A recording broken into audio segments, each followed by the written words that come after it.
I love running, doing footage like in car chases with the camera cars and how close are they and where are they, because you're putting your action with a car in the middle with the camera on it.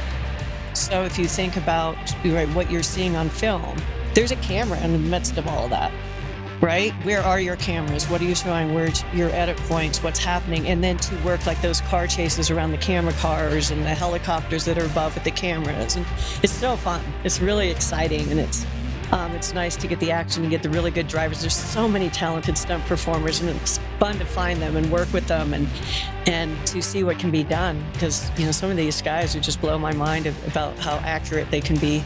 And you ask for something and they do it.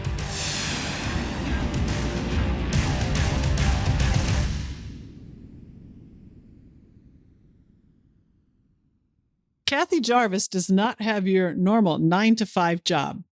Talk about a card-carrying member of the Adrenaline Zone. She has been a stunt professional since 1994, meaning she has been both a stunt performer and currently makes her living as a stunt coordinator. She has over 90 credits on feature films, episodic television shows, movies of the week, and commercials. And that's just the beginning. She has raced a pro truck in the Baja 1000 and on something called the Hell Tour, which is 29 races in 31 days covering 8 states. And now, near and dear to my heart, she's also been a ski racer. Before we get to Kathy's amazing story, we want to again thank our amazing sponsor for this season, Culligan. With Culligan's drinking water systems, you can get the ultra-filtered water you need to fuel your high-performance lifestyle right on tap. Learn more at Culligan.com. We caught up with Kathy at her home in Park City. So, Kathy, welcome to the Adrenaline Zone. We've always wanted to talk with a stunt performer and a stunt coordinator, and we feel like we hit the jackpot with you. Wow, what a thrill to be here. And thank you for having me. There's so many of us and so many talented people in this field. So I feel very honored and like my number got drawn. So thank you so much. No, I'm really looking forward to this. And I have to ask, what got you started as a young person down the path of this idea of doing daring and difficult things that I expect led you to the stunt fields to begin with? Well, I'll start with how I got into it and then kind of work backwards from that, because it wasn't something I knew about. As a young person, I grew up in Breckenridge, Colorado, and I did a lot of sports and things around that, being outdoors and skiing. And I wanted to, actually in high school, I wanted to be a pole vaulter, but they told me at that time, this will tell you my age, that I couldn't pole vault because it would hurt my ovaries. Oh, geez. What? So, yeah. So that was a little frustrating. And then they also told me I couldn't ski jump for the same reason. I had a ski jumping hill like right behind my house in Frisco, Colorado. So from Breckenridge, we moved to Frisco, which is just, a few miles away. And I would go up there on my alpine skis and jump it. And I was like, well, okay. I mean, does it really hurt? I don't know, but it didn't matter. I wanted to do those things. And unfortunately, in my high school at that time, I was not the correct gender to be doing the things that interested me, that really were like, I wanted to try this. I was also a little stubborn. So they wanted me to run on the track team in sprints because I was pretty fast. But I said, if you don't let me pole vault, I'm not running. And then the school got mad at me. And, all 62 people in my graduating class were mad that I wasn't going to represent us at state or something because I was stubborn. So apparently I'm still stubborn. I was just told that when I was at the ashram. Was that Summit High School? It was Summit County High School. Yeah. I have a house in Breckenridge, so I'm well familiar with that whole area. But what a shame. So you're going to tell us a little bit about how you actually got into the stunt business. Yeah. So I moved to Park City, Utah in college, and I started a youth development ski program. And this was started at that time at Park West, which is now part of Vail Mountain Resorts. And I wanted to start this youth program for the children who are underprivileged and didn't have the money, they could go to Park City Mountain and ski. So I started this youth development program. And on the side, I would also work with some children. And I was working with a child of a friend of mine who had been sexually abused. And she was young and didn't have an outlet. So I would take her skiing and just let her cry on the ski hill and sit with her. And so I spent a lot of time with her. And then in return, her parents would feed me because I was in college and had no money. So became friends with them. And Peter, her dad, was an artist. And one particular day he said, Kathy, I have an epiphany. You should be a stunt woman. And I was like, I have no idea. Like, who are they? Are they circus performers? What kind of families are those? How do you get into the business? Like, we had this whole, like, just asking questions we didn't know. And he's like, I don't know, but don't you know somebody in the business? And I actually did have a friend who is a second AD. So I asked her, we used to swim together, but I asked her one weekend and she's like, oh my God, I have no idea, but you'd be really good at it. Let me find out. So she was on a Disney production. She asked the stunt coordinator if he would meet me and just give me some insight. So I met with George Fisher, who is a prominent and very well-known stunt coordinator, and at that time, head of the Stuntmen's Association. And he hired me for my first job. That was a couple weeks later, and I apparently did a good job. And he was very thrilled with the fact of my awareness of where the cameras were and that I wasn't the actress, so that I did a really good job of like just consciously in a very subtle way hiding my face whenever I felt like I was in focus. And when I got done climbing this tree, all I had to do was climb this tree to the second story and come down chasing a fake cat that they were putting in post later. And he's like, how did you know? I said, how did I know what? And he said, how did you know when you were in frame? And I'm like, well, you have 6 cameras up. And he's like, okay, well, you would put your hand up or look the other way and we never saw your face. We can use all of that. Done. One take, we're done. And I was like, that's it? Okay, thanks. And then he said, but how did you know? I said, I'm not her. And he said, well, sometimes it takes a lifetime for people to ever understand that as a stunt double. And so then he said, do you rappel? And I was like, well, when does it work? And he said, in like 3 weeks. I'm like, sure. So I went out and learned how to rappel, came back to set. And at that time, I didn't know a lot about the industry. Obviously, I'd only been on set one day, right? And that's 3 weeks prior. So all these people were down there, like hundreds of people. And I'm on top of this building in Salt Lake City, and I'm going to rappel down this building for the opening of this show to show who this character is their character, the main character I'm doubling. And so I'm like, who are those people? And he's like, well, they're in the shot. And I'm like, do they have to look at me? And so they were background who were in the shot. I didn't know. I didn't understand. And he said to me, what did you want to be, a closet stunt woman? And I'm like, never really thought about it, but here we are. So I had no problem performing for camera and understanding camera. I did a lot of sport modeling, but to perform in front of background really kind of made me think, like, can I do this? So your story about having your face out of it it strikes me, reminds me of a Peter Sellers movie called The Party. I don't know if you ever saw that. It's hilarious. He's not a stunt person. He's a double and gets his face into too much of the movie. Yeah. and they want to fire him. And the firing letter actually is transposed with an invitation to a glitzy party, and he destroys the party. But it's amazing that you had that instinct. There's no school for this, right? You learn on the job. There wasn't a school at the time. And I don't know how I knew. I think it was just, I'm not her, clearly. And I was there to do a job. And I had her wig on and her costume on. But I think I just knew, like, if they see your face, they can't use the footage. So don't make it obvious. Like, you'll still see on shows, if you watch them, people land on their stomach or turn in an odd way. I'm really good from then on. It's just, and at that time, watching the way they move. Are they right-handed, are they left-handed? Do they naturally turn their head to the right or left? What's the gait they have? That way, when I land, I can start rotating that way, or just make sure I'm turning my head in a way that they would turn it, And I just became very aware of the subtleness of a being, of a person, of a character that the actor is creating. And my job was just to enhance that, not be that. It was never about me. It was always about making it seamless, that they could never tell that she wasn't doing her own stunts. So it seems like attention to detail is one of the skills or traits that make someone well suited to be a stunt performer. So what other kind of skills or traits do you look for in stunt people? Oh, well, now that I'm coordinating and have been for a long time, I look for somebody who's very sure about themselves. Now, I need them to be so sure that they can tell me they can't do it. Mm-hmm. And so I need somebody who's not trying to please me, but is in their own body and is very aware of what they're comfortable doing and not comfortable doing. Because the thing that I've learned over time is that you can get some really great athletes, like the best motorcycle rider or the best whatever.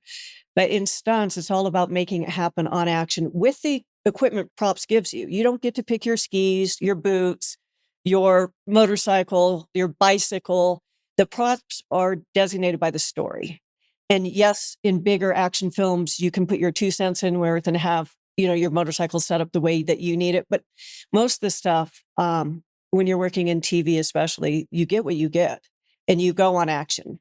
So It's fascinating to me that, it struck me just now that, an actor in a movie has to study the script and the person they're trying to be. And you have to study the actor to understand. So you can be just like the actor without anybody knowing it's not the actor. yeah, to be a very good double, you really have to just watch your actor and just be that, become that person. What you don't get to know is how they're going to act in certain situations. Like, how are they going to act if they're thrown downstairs? Like, are they, I guess that's not a good example, but certain action, like in fights, like what their character, so some conversation has to happen. How do you want to be portrayed? What is this story telling? What is this action sequence telling about you and your character? Because it's all about story. So if you don't understand or have that conversation, then you get a lot of gratuitous stunts that look really well. I mean, they look well, but do they move the story along? And as a stunt coordinator, I want to know from the director, what is the scene about? And from the actor, how do you want to be seen in the scene and what's important to you? And also, what are your limitations? So I'm not going to land on my left side if that person has a sore shoulder and they have to lay there for a while or whatever. There's many, many communication things that should be done to create some really beautiful action that just make it seamless with the story. So there's a lot of training that's kind of on the job, just engaging with the main character to sort that out, because it's not the mechanical stuff of doing the stunt, but it's the sort of the extra around it that makes it deep when it's on film. Yeah, exactly. Yeah. So you were featured in some pretty interesting films, G.I. Joe, The Italian Job, 6 Days, 7 Nights. What kinds of stunts were you particularly, chosen to do, or is it just like everything? I'm fortunate in the sense that I started my stunt career in Utah. And so when films would come here, I do everything. On a lot of the bigger features, you're hired to only do certain things, and there might be 3 or 4 doubles for one character. But because I learned in Utah and I did a lot of work in Utah before I went to LA, there wasn't at that time, there was like 2 females. And so I doubled everybody doing everything, whether I was drowning in a river or I learned to ride a mountain bike and jump it or getting thrown out of a car or getting set on fire. All that I was very lucky to do because of the lack of stunt performers that are in Utah and the budget. A lot of those budgets didn't have the money to bring somebody in and put them up and pay their per diem. So I got to wear a lot of wigs. I had to double a lot of different female characters. I mean, my second show was Halloween 6 and I doubled 3 different females there. I died many times. It was fantastic. I don't know a lot of people who would put, I feel lucky and getting set on fire in the same sentence. Yeah, because it's a craft. It's a craft. I now know one. Well, talk about experience. You want to experience those things. You're in the stunt world, and I'm a person who wants the experience. Just don't jump in. I'm like, okay, what is experience all the way from setting up the stunt to completing the action for camera to being put out safely, like in a fire burn? What does it entail? What kind of fuel are you using? There's a lot of fascinating things, like the different colors that different fuels burn on you and what the lens is seeing and what the DP or cinema photographer needs to see. Is it daytime? Is it nighttime? Do you want a blue flame? Do you want a yellow flame? Do you want a red flame? Like, all that comes in before you even get set on fire. Huh.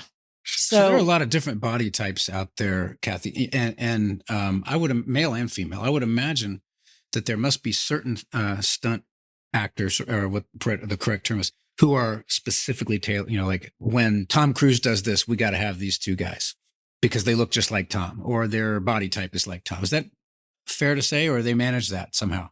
Yeah, no, that's fair to say. I say a lot of the A-list actors have their own stunt double or stunt teams that come in, and a stunt coordinator will bring in certain people for certain things. But yeah, most A-list actors have somebody they've really enjoyed working with.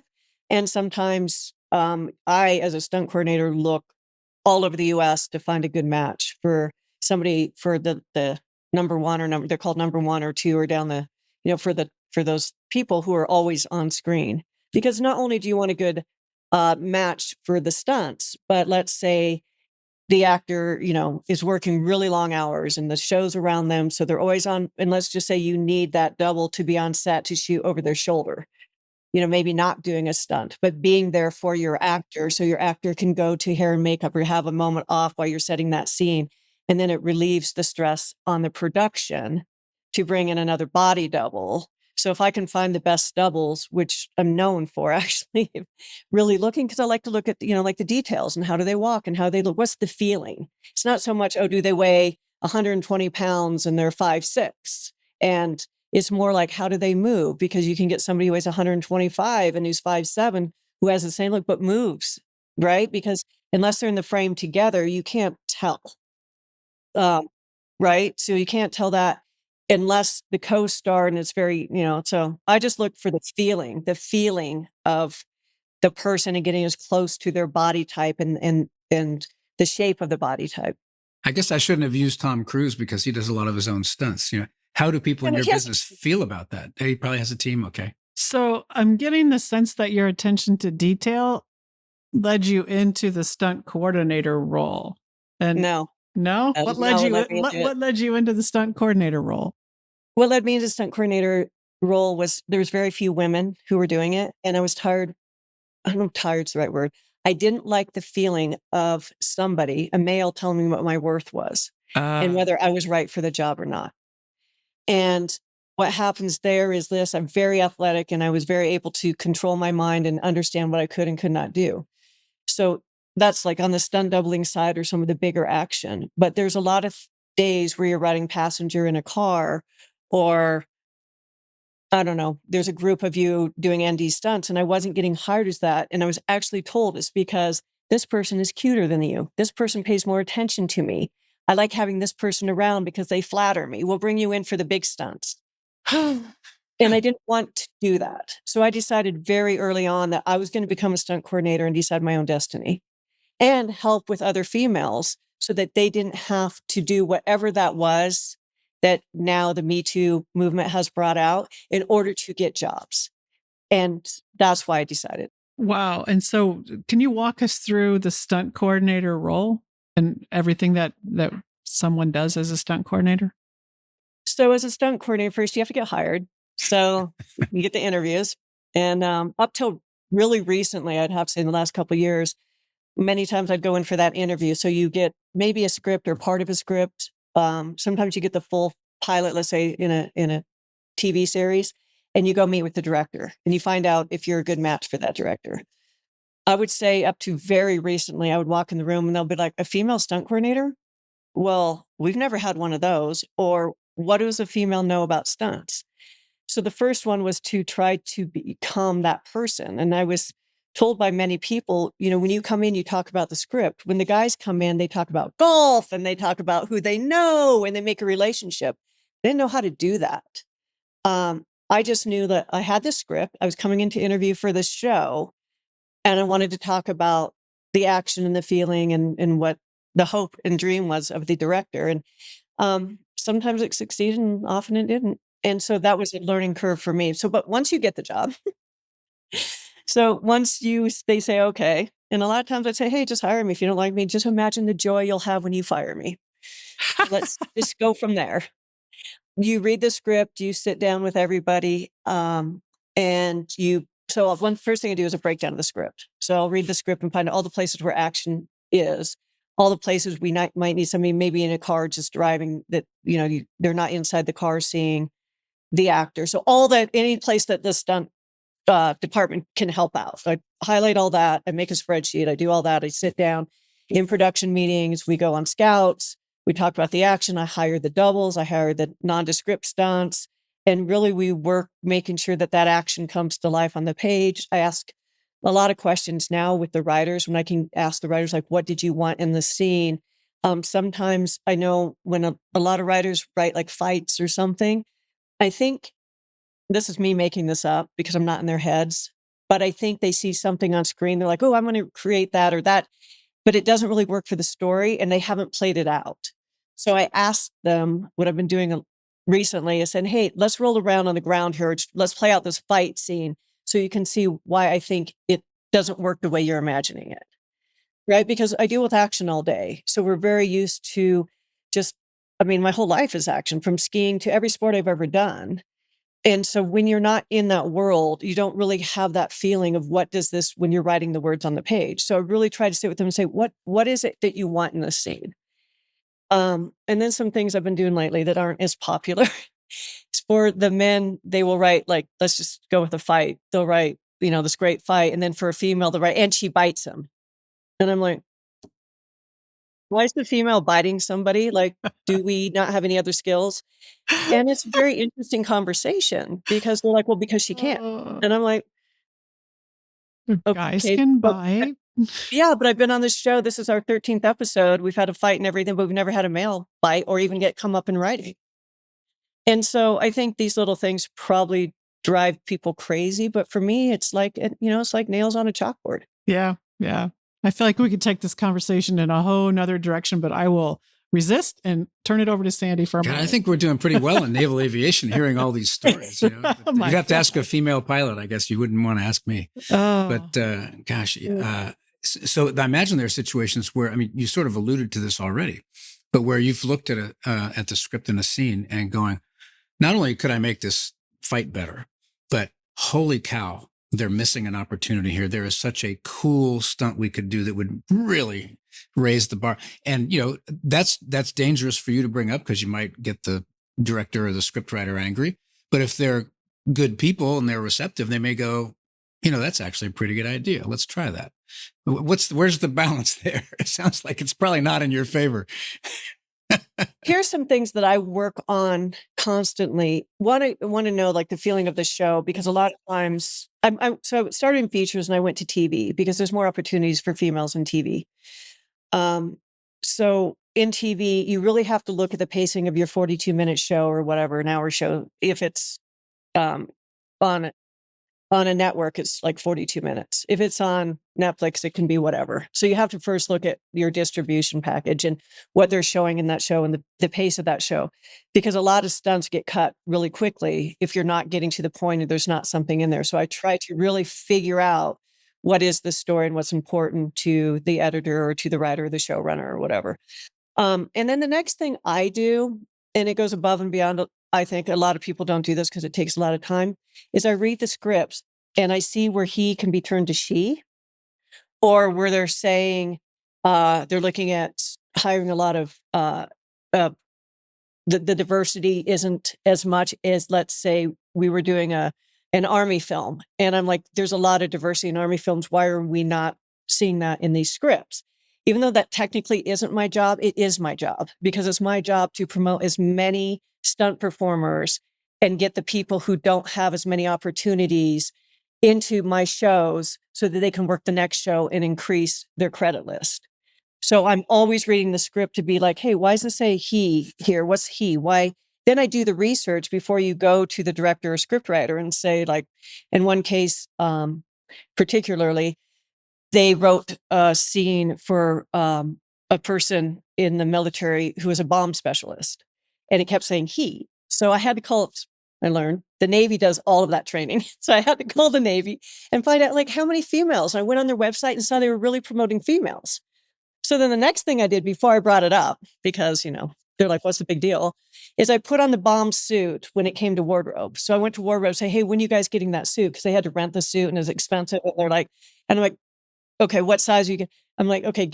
So they gave me the options of sizes. I'm like, just get a medium because I can fill that with a stunt performer, male or female, if they don't go my way. Then I put the suit on.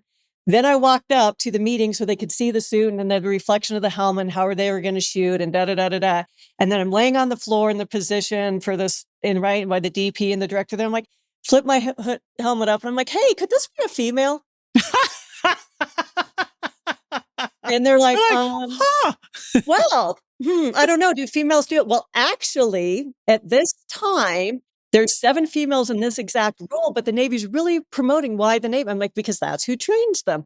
Oh, well, we didn't. I'm like, well, okay, well, send me females and males. I'm like, okay. So then I kind of heavily set females and then like a few males that, right? And not to get rid of the males, but to add opportunities to a spot where a female never would have been seen.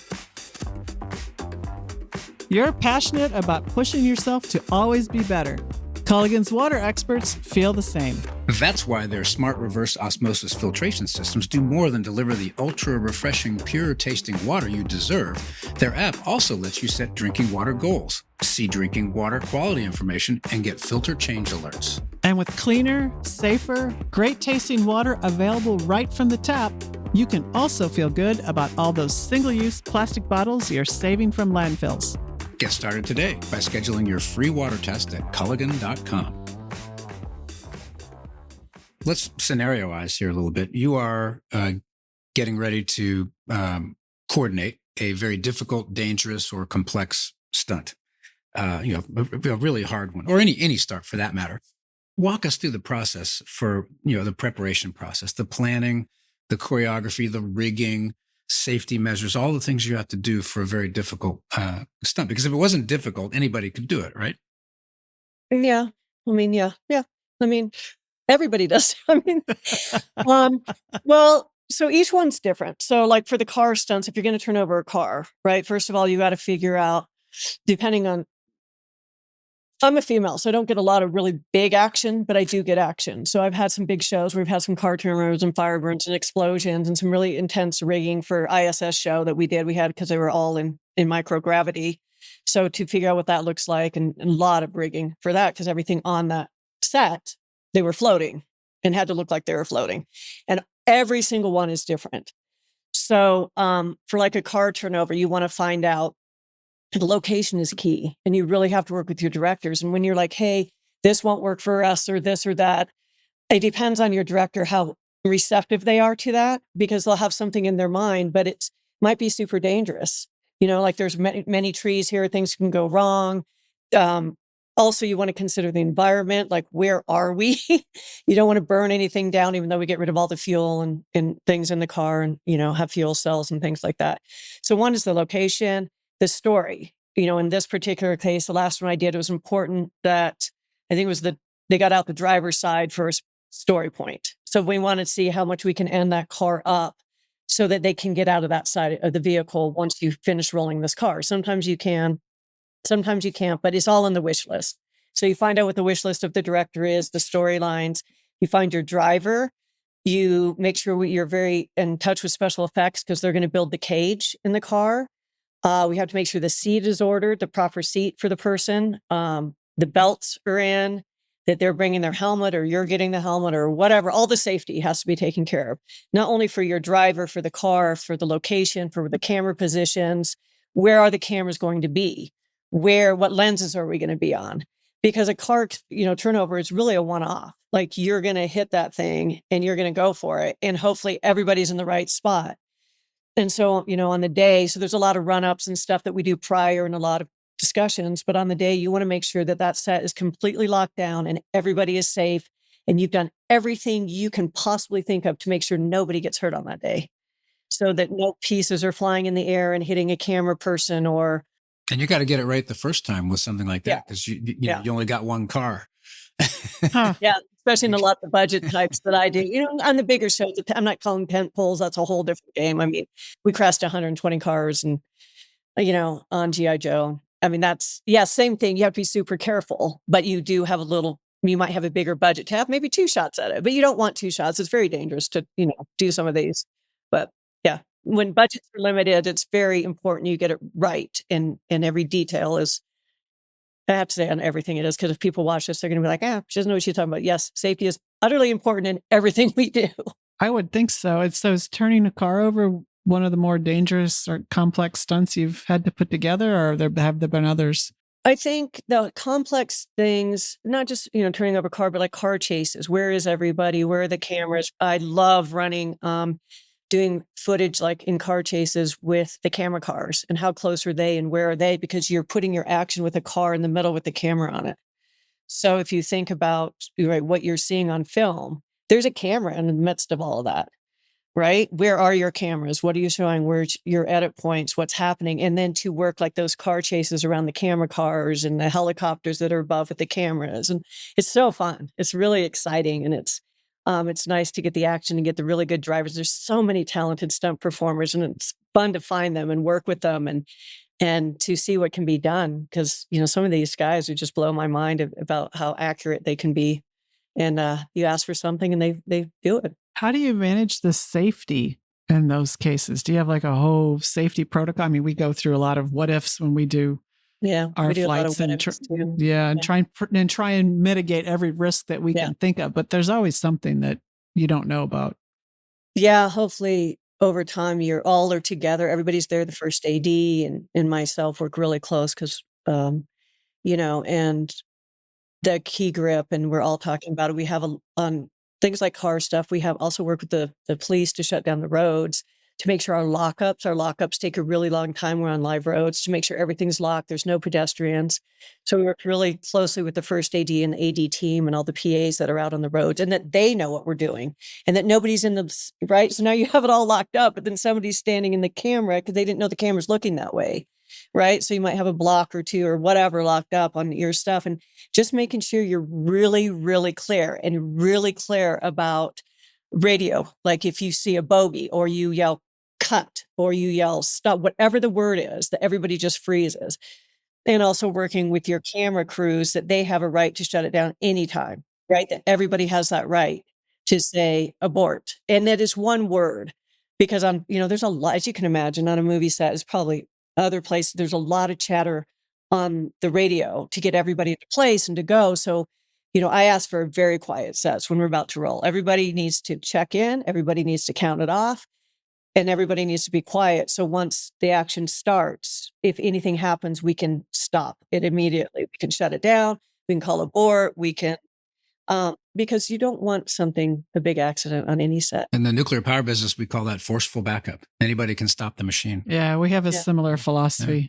So let me ask you about sequencing. I would, in a perfect world, I would imagine you'd film whether it's a film or a show, perfectly in sequence with the script. But that can't be, practical. It's got to be kind of hard for the actors because they're shooting scenes that are out of sequence in the story, so they have to be good at that.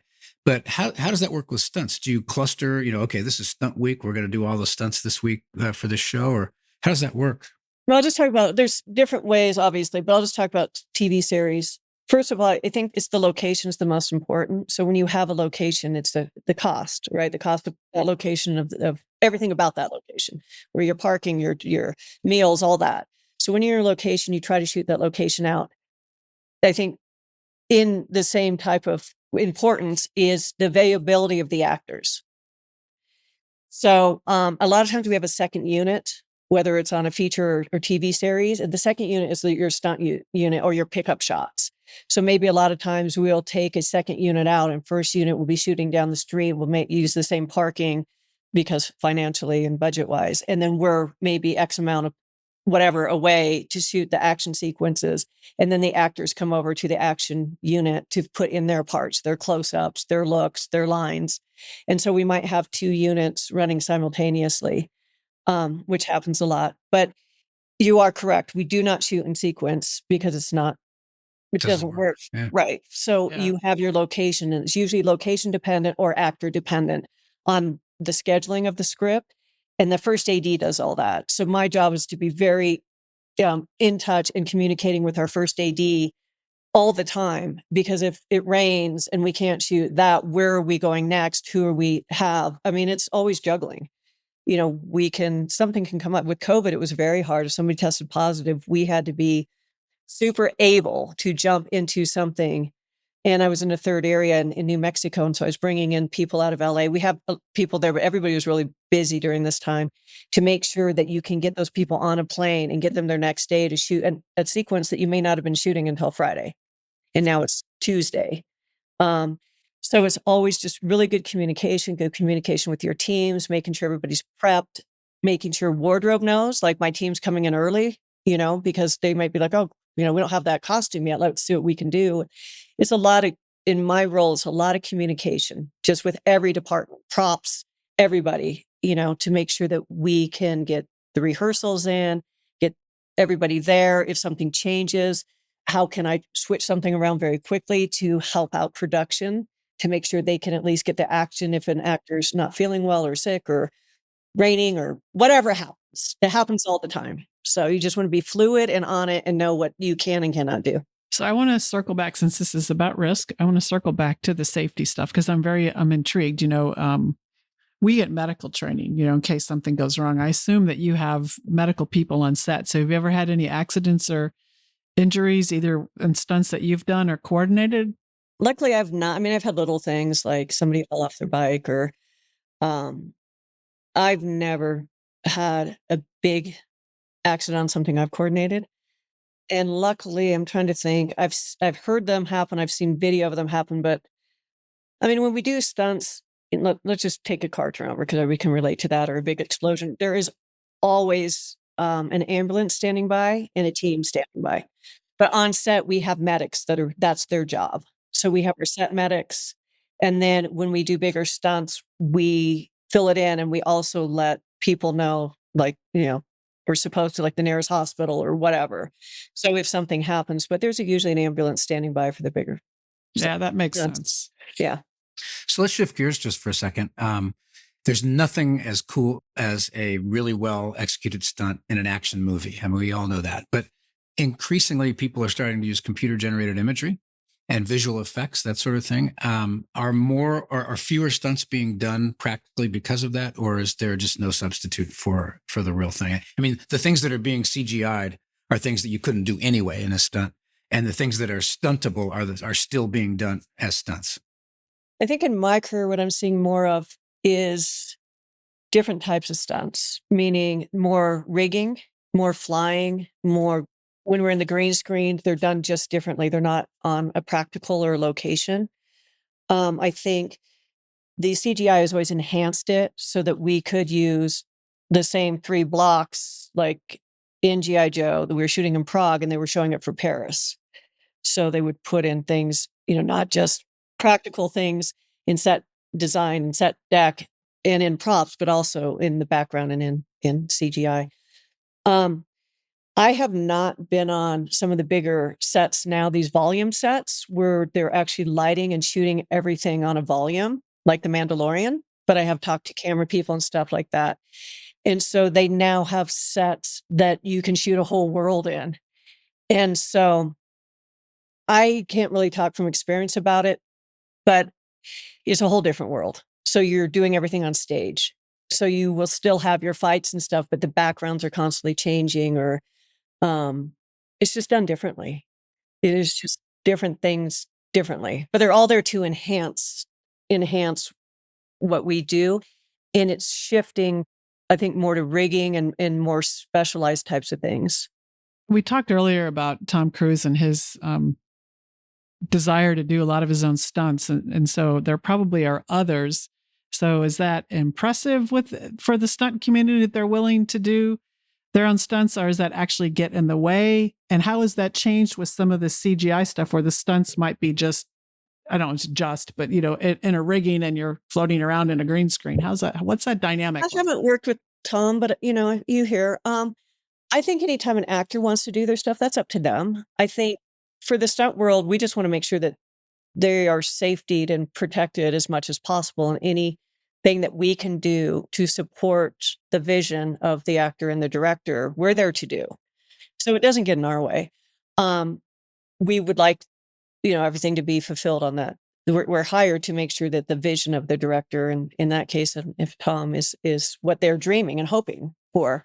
So it's more about safety and stuff. And the shots, I would imagine that when you don't see his face, Tom doesn't need to be out there. It's more of a risk for production, because if something happens to him, then they get shut down, and right. So it's more of an overall budget concern. And I've never worked with Tom, but I hear he's quite amazing and he does amazing jobs and he's got really good body control, but it's still a risk. So we, as a stunt community, they want to make sure that they do have good doubles. They're backing him up. They're making sure it's as safe as possible. And, in CGI, you can take out those pads that might be underneath him, or the rigging that's holding him, or whatever they're using, but they're not just letting him go for it. You're on Yeah. the Jump side off a of the mountain. dirt, like, you're like, Other hey, than- go for it. Other than riding a I didn't- motorcycle I off a didn't- ski jump. But I was just But- curious how common it was that, actors would want to do their own stunts. Is that's a I don't know. I work in TV, so yeah, I mean, a lot of times they do, but what I've experienced is they want to for so long, but when a show revolves around that character, they have a lot on their plate. yeah. And so when you can free them up or they think, I want to do it, and then they've done it once or twice, they're like, bring in the double, because it takes a toll. It takes a toll because not only they have to do their lines and be that character, but now they have to worry about the action of it and getting hurt. And so, yes, we're always there to protect them. We're always there to back them up. We're always there to fill in, to make sure that production, the story, and, the movie or the show is made in the safest possible way, with giving as much freedom to the character that they want. But in my experience, I find they will do it, the ones who really want to do it. And then after a while, you can't. You have so much going on that you're like, bring my double. That makes sense. Yeah. Yeah. Yeah. So Kathy, as though being a stunt person and a stunt coordinator wasn't enough of an adrenaline jolt, you've done a lot of other things in your life as well. So let's go through a couple of them in the exciting life of Kathy Jarvis. And since I love to ski and grew up or didn't have a house in Breckenridge, let's talk about your ski racing career. How did that start? What did you do? What did you race? It started in high school, and then we had a Summit County race team. So I started racing that slalom, giant slalom, and then downhill. That afforded me a college scholarship that landed me in Utah. And then from there, I started doing stunts after I graduated college. For no better reason, though, I didn't know what I was going to do with my life. So somebody, like I said they had an epiphany, and I'm like, let's look into that. Maybe I Why can do not? that. Why not? So you're still a skier and you still go fast, but you're not racing anymore. No, I don't ski race anymore. And but I do snowboard.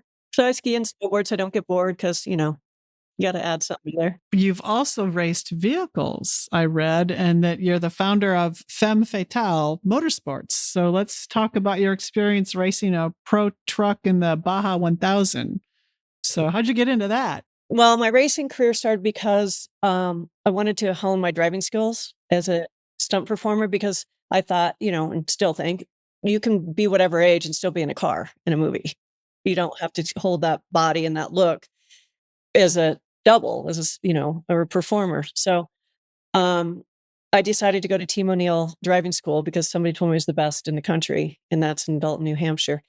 And I went up there for a 4-day driving school and to just hone my driving skills. While I was up there, they're like, wow, you have a lot of natural talent. Do you want to come and learn to be an instructor? And I was like, sure. What else am I doing? It sounds interesting.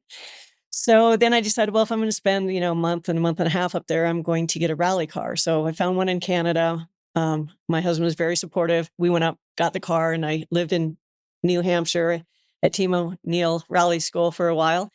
And then Tim, the owner and founder, told me I could not race until I took apart my entire car and put it back together. Because he said, I want you to know the mechanics of the vehicle, so when you hit something, what your mechanics have to deal with and how it all works. So while I was up there, he gave me a little shop, and I had to take all my nuts and bolts off the bottom of the car. It wasn't the entire car, but in the engine and put it all back together. So that took a while, and I learned a lot. That sounds like fun, actually. Yeah. And then I started racing. Huh. As a fighter pilot, they don't make us take the airplane apart and put it back together, but they probably should. At least piece parts of it. Hang on. How long did that take to take it apart and put it back together? Just out of curiosity, because that's not, you were doing other stuff too, right? Yeah, I was in class with them and driving during the day and learning. They also did a lot of special ops type training. So they let me participate in that, but they didn't let me train it to the males. They said they won't like that a female's telling them what to do, but they let me participate in learning how to drive with night vision. And so I would say probably a month, I think, at night or in the afternoon, whenever. I just go into the shop. And a lot of times I would get confused, and I'd be like, why do I have more bolts? And Tim would come in and be like, what does that bolt look like? Where do you think it goes? All right, I have to share this story because it will make you feel a lot better. On the space station, we have a Ziploc baggie that has a collection of bolts and washers and nuts and screws in it that are it's the lost and found bag. That's a Hey, scary so thought. I'm just saying, this is a phenomenon, no matter where you are. Right. So, yeah. So then I raced rally, and then I got a ride, kind of a ride. We got a pro truck. I wanted always to race the Baja 1000, so we got a truck. But that's the whole story. I don't want to go through it. It's so painful. Again, they didn't think I was going to make it very far. So the lead truck, there was 3 of us in that for those trucks. They thought I wouldn't make it very far, so they took a piece off my car and put in one that, anyway, sad. But I made it the farthest of everybody before that car shut down with no electrical and da da da da da. And then I decided after I think I did 2 seasons in rally. Then I don't know what I did after that, motorcycling or something for a while. But then I had an opportunity to race dirt track, and I didn't know what dirt track was. So I was in Michigan, and somebody said, "Hey, do you want to come out to my son-in-law has a dirt track?" And I'm like, "Sure, why not? Whatever." So I went out. They had a few cars for me to try, and I decided I wanted to try to race the super dirt late models. And at that time, there was only very few females, like 3 or 4 in the country, and there was nobody in that region female-wise. Actually, there was one female, but she moved on.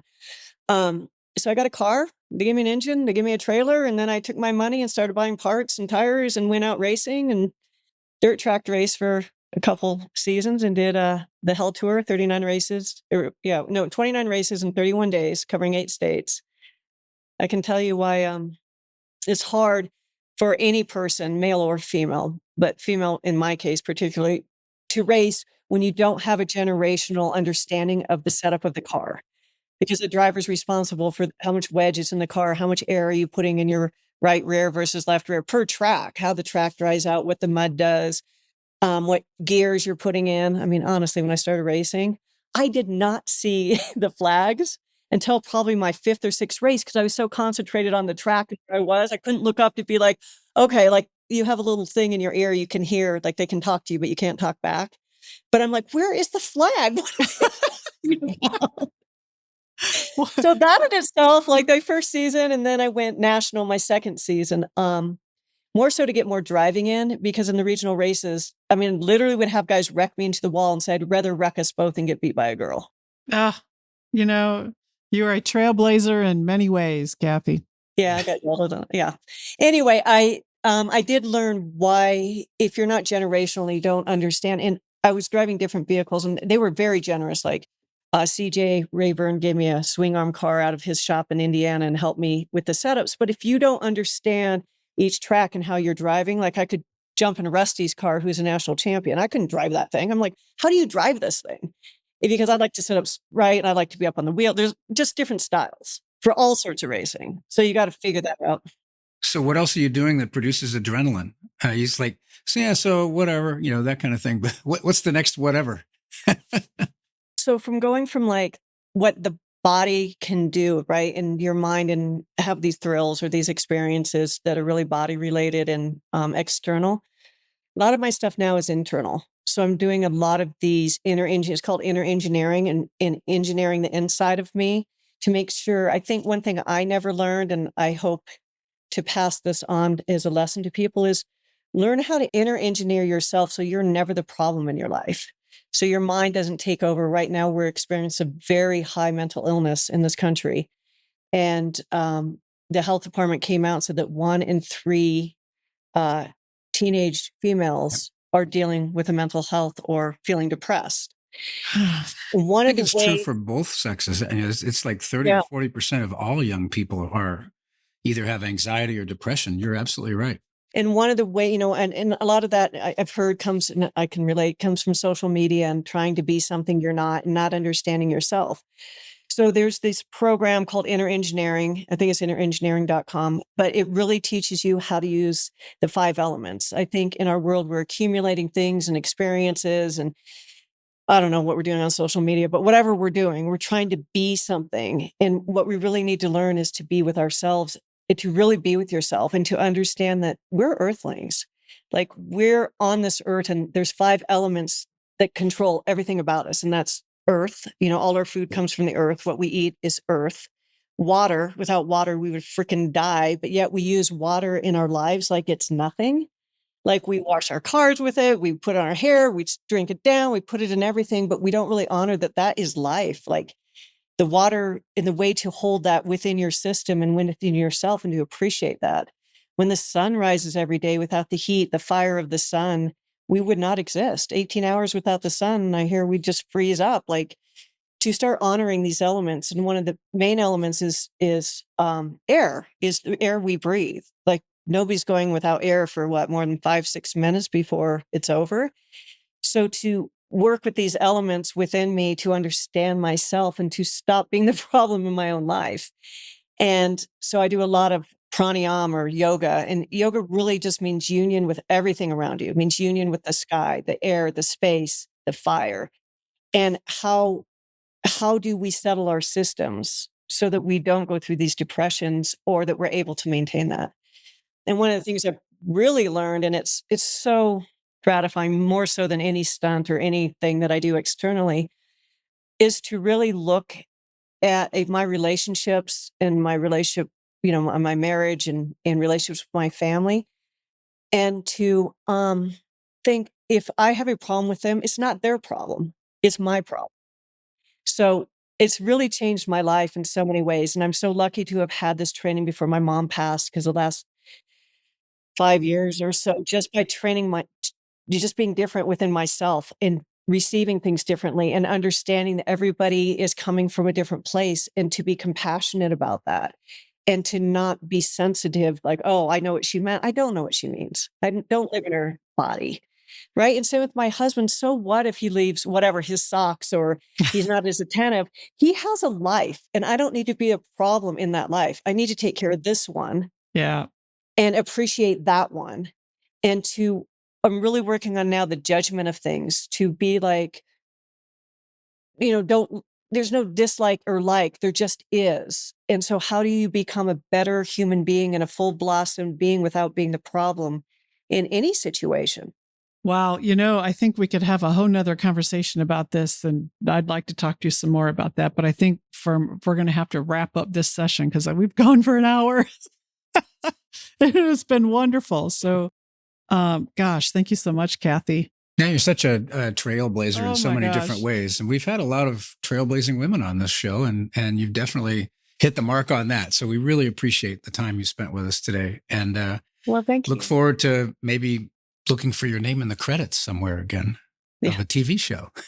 Well, thank you. Sometimes we credit and sometimes we don't, but I appreciate the support, and I wish you guys were both very lovely, just a lovely life. And thank you so much for having me. That was stunt coordinator and all-around thrill seeker, Kathy Jarvis. I'm Sandra Magnus. And I'm Sandy Winnefeld. Thanks again to Culligan for sponsoring this episode. Your life is about taking risks. Your water shouldn't be. Learn more at culligan.com. And please pass our podcast around to your friends. And we'll see you next week with another fun episode of The Adrenaline Zone.